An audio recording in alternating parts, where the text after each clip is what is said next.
Hey guys, welcome to the Reparenting Daily podcast, your daily guide for inner child healing. This podcast helps you establish a consistent reparenting routine, and it's divided into 3 sections. The first is a daily reading, the second is a discussion of that reading, followed by suggested journal prompts, and the last section is a peaceful meditation for closing.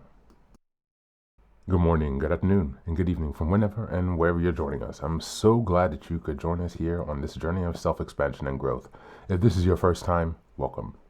Now, before we dive in, I'd like to again remind us of the congratulations of passing the 500 episode marker. And as a celebration of that, I've opened up the Patreon community for free membership so that people can join our Zoom calls for free. There are a lot of people struggling out there. There's a lot going on. So I thought this could be a way to provide some help and, to give some thanks for all the support that I've received so far. You can also choose if you'd like to be a paid Patreon member, and that will help me to subsidize some of the costs and expenses that I have for this project. I'm still running this out of my own pocket, so it's about $2,000 to $5,000 a year that it costs me to produce this actually. So I'm not really making money from this. It's something that I'm doing for myself and hopefully to be able to help others. And so I'm coming from a genuine place here. The second thing that I'd like to remind you is that you can also find the Reparenting Daily Journal. You can purchase that on Amazon. It's another way to support the podcast. It's under $20. And it basically allows you to follow along with all of the monthly and weekly themes. It gives you space to keep your notes. And yeah, if you join the team or the Zoom calls, it might be a great way for us to all stay aligned and be working together. The last thing I'd like to give you a head up on is the Fairy Tales for Reparenting Daily series.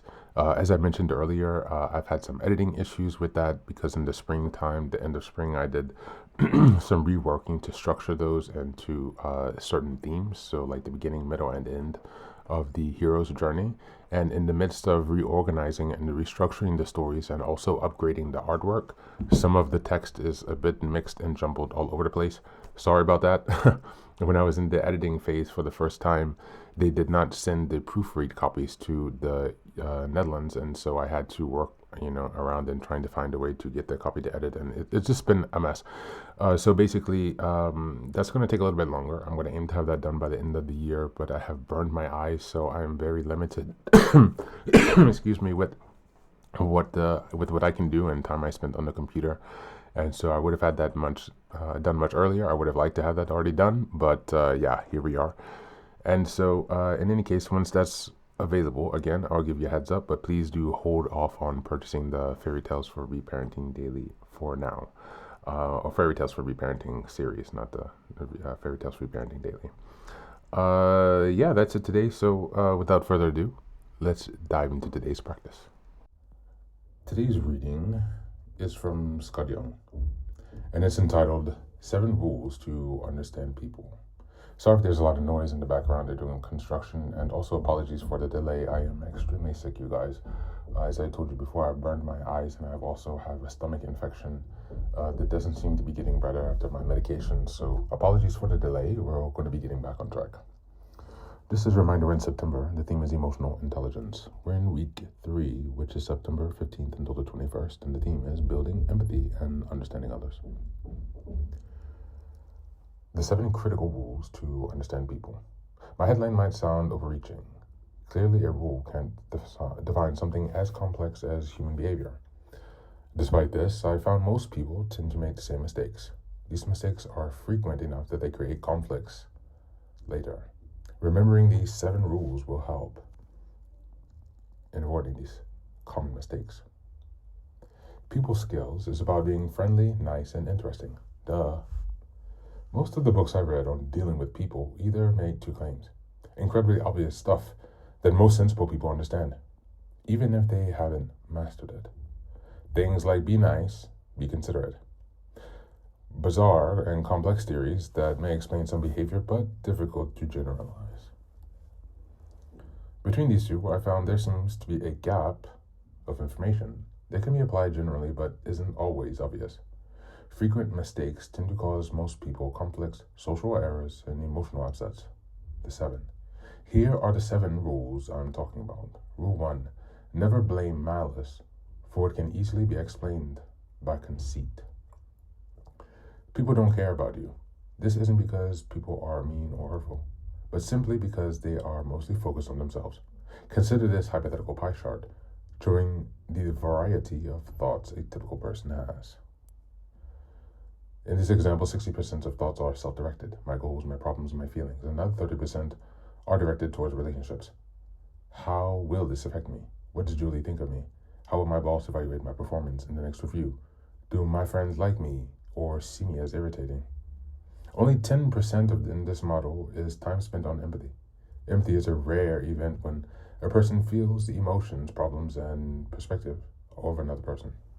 Instead of asking what Julie thinks of me, I ask, what is Julie thinking?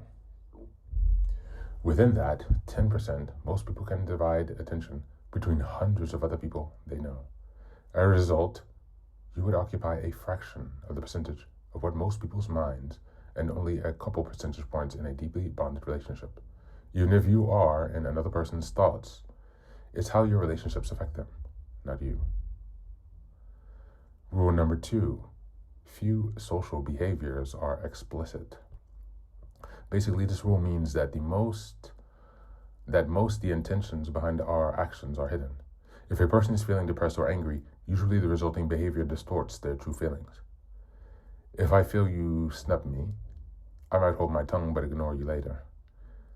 The old joke is that a woman uses words like fine and go ahead when they really feel the opposite.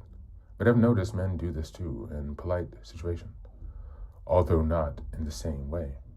The application of this rule is that you need to focus on empathy, not just hearing the person. Demonstrate trust, build rapport, and learn to probe it. By focusing on empathy, you can usually break away these subversions and get to the heart of the issue faster. Rule 3. Behavior is largely dictated by selfish altruism. To say everyone is completely selfish is a gross exaggeration that ignores all the acts of kindness, sacrifice, and love that make the world work. But I would argue that most, not all, but most, behavior does work from the principle of selfish altruism. Selfish altruism is basically win-win. It is where helping you directly or indirectly helps me. You can read more for more details. And rule 4, people have poor memories. I've been told someone's name at a party and then forgot it later. Another rule of human behavior is that people have trouble remembering things, especially information, as you'll recall in rule 1, that doesn't apply to themselves. People are more likely to remember your similarities and your differences, unless they were emotionally incensed by them. And rule number 5, everyone is emotional.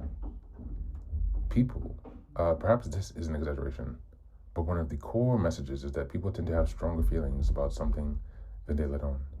People who regularly have outbursts of anger, depression, or flamboyant enthusiasm are generally frowned upon in most cultures. This especially applies to men. For women trying to figure us out. And rule 6, people are lonely. This is another broad generalization, but it is amazing how many people who seem to have it all wrong also suffer from bouts of loneliness. Sorry, let me rewrite. I skipped a line. But it is amazing how many people who seem to have it all also suffer from bouts of loneliness. As social animals, I believe people are especially sensitive to any threats to become ostracized. In Neanderthal times, exile meant death, so loneliness and the desire to be with other people is a strong one. And rule 7, did I mention people are self-absorbed? This may sound like a reiteration of rule 1, but I believe the applications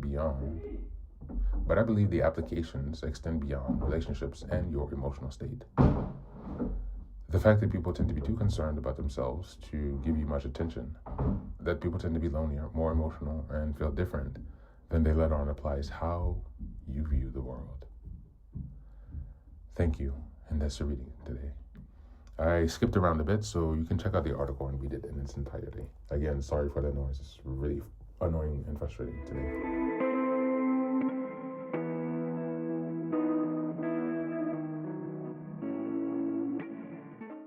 This article lays out the 7 rules to better understand people, cutting through the confusion of human behavior. At its core, it highlights that people are usually more self-absorbed, emotional, forgetful, and lonely than they perhaps admit. And that behavior is not driven by cruelty, but instead by self-interest, limited attention, and hidden emotions. Tied to September's theme of emotional intelligence, these rules emphasize two essentialities of EQ. The first is empathy and perspective taking. Most people's behavior is filtered through self-focus, insecurity, and unspoken struggles. Understanding that allows us to respond with patience instead of judgment. Number two, self-regulation, and proactivity.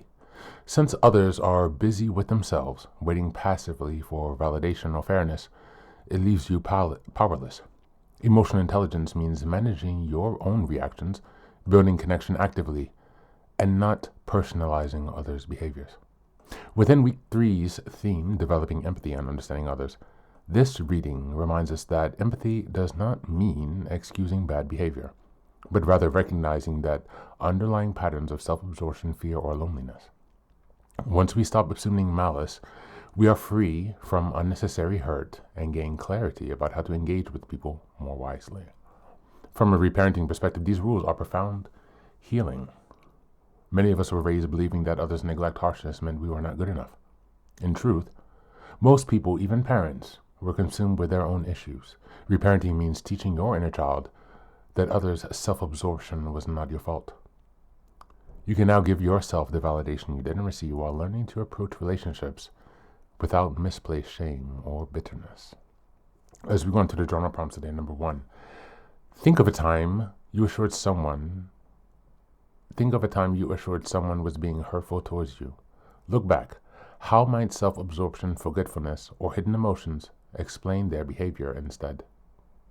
Number 2, which of the 7 rules resonate most with your own past wounds? How could reparenting yourself with this insight reduce unnecessary shame or self-blame? And number 3, how can you practice proactive empathy this week? Meeting someone where they are emotionally without personalizing their behavior. That's it for today. As always, thanks for being here. Take care of yourself, and please do be well.